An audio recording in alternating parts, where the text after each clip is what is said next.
एक सन की राजा हर रोज सुबह अपनी रानी को खड़ी कर उसकी नथ में से 100 तीर निकालता और पूछता, है कोई इस धरती पर मेरे जैसा और कोई भी वीर मर्द? रानी बेचारी कहती कि नहीं महाराज, आप जैसा वीर पुरुष और कोई नहीं। समय बीता। एक बार रानी की माँ रानी से मिलने आई। जब उसने रानी की हालत देखी तो उसकी आंखों में पानी आ गया। बोली, बेटी ये कैसी हालत बना रखी है, बिल्कुल सूखी लकड़ी के समान हो गई हो। तुम्हें कोई बीमारी है, कोई दुख दे रहा है, या फिर तुम्हें समय से रोटी नहीं मिल रही? आखिर बात क्या है? अब रानी कैसे अपनी माँ को अपना दुख बताती कि राजा हर रोज सुबह उसे खड़ी कर उसकी नथ में से 100 तीर निकालता है। हर तीर में उसका कलेजा बाहर आने को हो जाता है। अगर वो जरा सी भी हिली या राजा जरा सा भी चुका तो प्राण गए। पर जब माँ ने बार बार दबाव देकर रानी से पूछा, तब रानी बोली, क्या बताऊँ माँ, किसी चीज की कोई कमी नहीं, अन्न का भंडार भरा हुआ है, पीने को अच्छा पानी है। तो फिर बात क्या है बेटी? माँ ने इस बार जब रानी का हाथ पकड़ अत्यंत रुदन स्वर में पूछा तो रानी टूट गई और अपनी वेदना प्रकट करते हुए कहा, माँ, तुम्हारे जमाई राजा मेरी नाक की नथ में से 100 तीर निकालते हैं, जिससे मेरा हृदय थर थर कांपता है। मेरी तरफ आता हुआ हर तीर मुझे अपनी जिंदगी का आखिरी तीर प्रतीत होता है। यही बात मुझे हर समय अंदर ही अंदर खाई जाती है कि आज तेरा आखिरी दिन है, आज तेरा आखिरी दिन है। बस माँ, इसी चिंता के कारण कुछ भी खाना पीना मेरे हलक से नीचे नहीं उतरता। रानी की माँ ने हैरान होते हुए कहा, ये तुम क्या कह रही हो बेटी, ये कब हुआ? रानी बोली, माँ ये मत पूछो कब हुआ, ये पूछो कब नहीं हुआ। राजा हर रोज सुबह मुझे खड़ी करके सबसे पहले मेरी नथ में से 100 तीर निकालते हैं, उसके बाद ही अपना दिन शुरू करते हैं। बोली, कुछ बोलते भी हैं? रानी बोली, हाँ माँ, कहते हैं। है इस धरती पर मेरे जैसा कोई और मर्द? रानी की माँ कुछ सोचते हुए बोली, बेटी चिंता मत कर, कल वो जब ऐसा पूछे तो कह देना, दुनिया में मर्द बहुत, घर नहीं तो बाहर बहुत, घर से बाहर निकलो शेर को स्वा शेर बहुत। इतना कह रानी की माँ अपनी बेटी से विदाई ले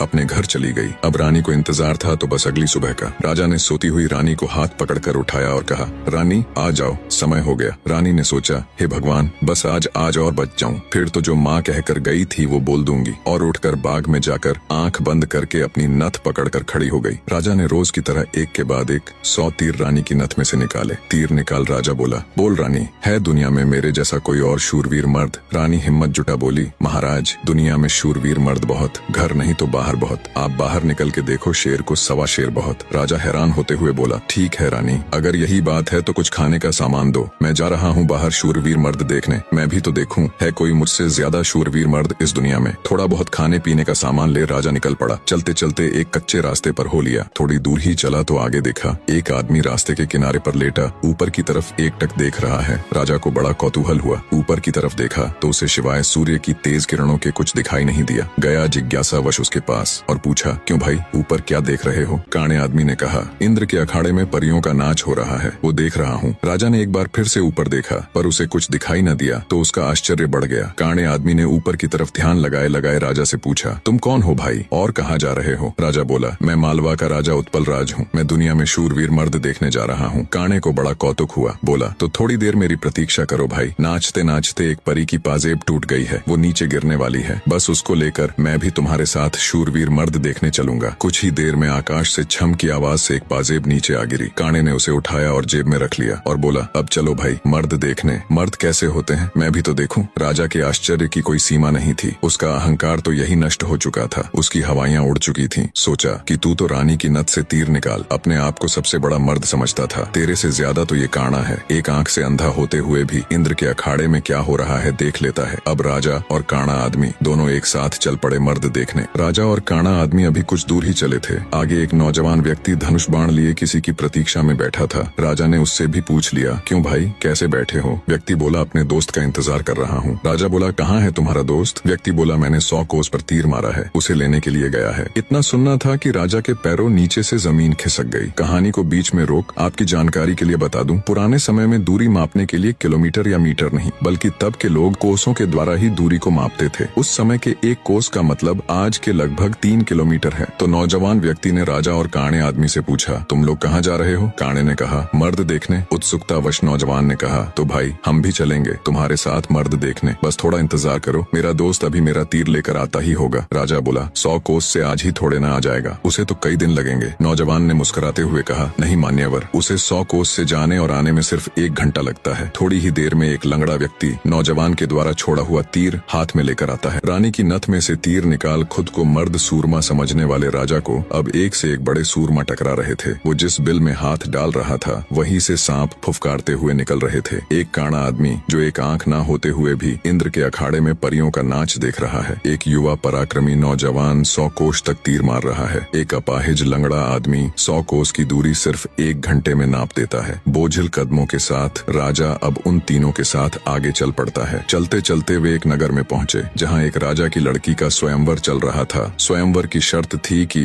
जो व्यक्ति 50 कोस से 2 घंटे में हंसता पान बोल सुपारी ला देगा, उसी के साथ रानी का विवाह कर दिया जाएगा। चारों में से लंगड़ा ही इस काबिल था जो कोसों की दूरी मिनटों के हिसाब से तय कर सकता था। अंततः चारों की सलाह पर लंगड़ा व्यक्ति स्वयंवर की शर्त पूरी करने के लिए तैयार हो गया और शर्त अनुसार हंसता पान बोल सुपारी लाने के लिए चल पड़ा। लंगड़ा व्यक्ति तेजी के साथ उस दिशा में बढ़ने लगा जहाँ हंसता पान बोल सुपारी का पेड़ था। अपनी दिव्य गति से थोड़े ही समय में वो उस पेड़ के पास जा पहुंचा। उसने सुपारी तोड़ी और अपनी जेब में डाल ली। सोचा अभी तो बहुत समय है, क्यों न थोड़ी देर सुस्ता लिया जाए। ये सोचकर वो उस पेड़ के नीचे सुस्ताने के लिए लेट गया। ठंडी हवा के झोंकों से जल्दी ही उसकी आंख लग गई। उधर तीनों की समय बीतने के साथ साथ चिंता बढ़ रही थी। 2 घंटे पूरे होने को आए थे, बस थोड़ा समय ही बचा था। नौजवान तीरंदाज ने कहा, इतना समय तो उसे कभी नहीं लगता, जरूर कुछ बात है। काने आदमी ने कहा, रुको मैं देखता हूँ। जब काने ने देखा तो वो पेड़ के नीचे सो रहा था और पेड़ से एक खूंखार जहरीला सांप उसे काटने के लिए उसकी तरफ बढ़ रहा था। जब ये बात उसने साथियों को बताई कि वो तो सो रहा है और एक जहरीला सांप उसकी तरफ बढ़ रहा है, तब तीरंदाज नौजवान ने काने से कहा, तुम मेरे तीर का निशाना सांप के फन पर लगाओ। काने ने कहा, हाँ ये ठीक है, निशाना लगाकर मैं हुंकारा भरूं तब तुम तीर छोड़ देना। काने ने तीर को सांप के फन की दिशा में लगाकर जैसे ही हूं कहा, तीरंदाज ने तीर छोड़ दिया। तीर सीधा जाकर सांप के फन पर लगा और धड़ाक की आवाज के साथ सांप नीचे गिर गया। आवाज सुन लंगड़ा आदमी हड़बड़ाहट के साथ उठकर बैठ गया। देखा तो एक जहरीला सांप उसके पास मरा पड़ा है और उसके दोस्त का तीर सांप को लगा हुआ है। सारा माजरा समझते उसे देर न लगी। वो दिव्य गति से नगर की ओर दौड़ा। समय रहते वो हंसता पान बोल सुपारी लेकर राजमहल पहुंच गया। अब समस्या ये थी कि राजकुमारी पर असली हक किसका है। राजा अगर घर से मर्द देखने नहीं चलता तो ये सारा किस्सा ही शुरू नहीं होता। काना अगर अपनी दिव्य दृष्टि से देखकर लंगड़े व्यक्ति को सांप से नहीं बचाता तो राजकुमारी के स्वयंवर की शर्त कैसे पूरी होती। नौजवान तीरंदाज के पास 100 कोस तीर चलाने की क्षमता न होती तो भी उसके मित्र को सांप डस लेता और शर्त पूरी नहीं होती। लंगड़े व्यक्ति के पास दिव्य गति न होती तो भी राजकुमारी स्वयंवर की शर्त पूरी न होती। राजकुमारी का पति कौन होगा? जब इसके ऊपर उनमें आपस में सलाह मशवरा हुआ तो राजा को ही चुना गया, क्योंकि ये सारी कहानी ही उससे शुरू हुई थी। पर राजा ने अपनी सारी बीती बात बता कहा, मैं पहले से ही शादीशुदा हूँ, इसलिए मैं राजकुमारी से शादी करूँ इसका सवाल ही पैदा नहीं होता। मैं तो तुम सबका शुक्रगुजार हूँ मेरा खोखला वहम तोड़ने के लिए। काने ने कहा, मैं तो इंद्र के अखाड़े में अपनी परियों के साथ ही खुश हूँ और वैसे भी मेरे दिन अब उस ऊपर वाले को याद करने के हैं। बारी आई युवा तीरंदाज की। उसने अपने मित्र से कहा, मित्र राजकुमारी के साथ तुम्हारा विवाह होना चाहिए, क्योंकि तुमने ही स्वयंवर की शर्त का सीधा पालन किया और राजमहल में शर्त अनुसार हंसता पान बोल सुपारी लेकर आए। इसलिए शर्त के दृष्टिकोण से देखें तो राजकुमारी पर तुम्हारा ही हक बनता है। तीरंदाज की बात सबको सही लगी और सबने सहर्ष सहमति जताई। लंगड़े व्यक्ति के साथ राजकुमारी का विवाह हो जाता है। सभी बहुत खुश थे। राजा सभी को अपने राज्य आने का निमंत्रण दे खुशी खुशी उनसे विदा लेते हैं। अपने मन में वो अब कभी रानी के साथ दुर्व्यवहार न करने की शपथ लेते हैं।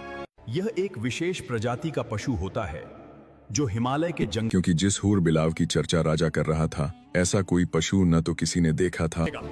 राजमाता को बचाने के लिए हमें हूर बिलाव को लाना ही होगा।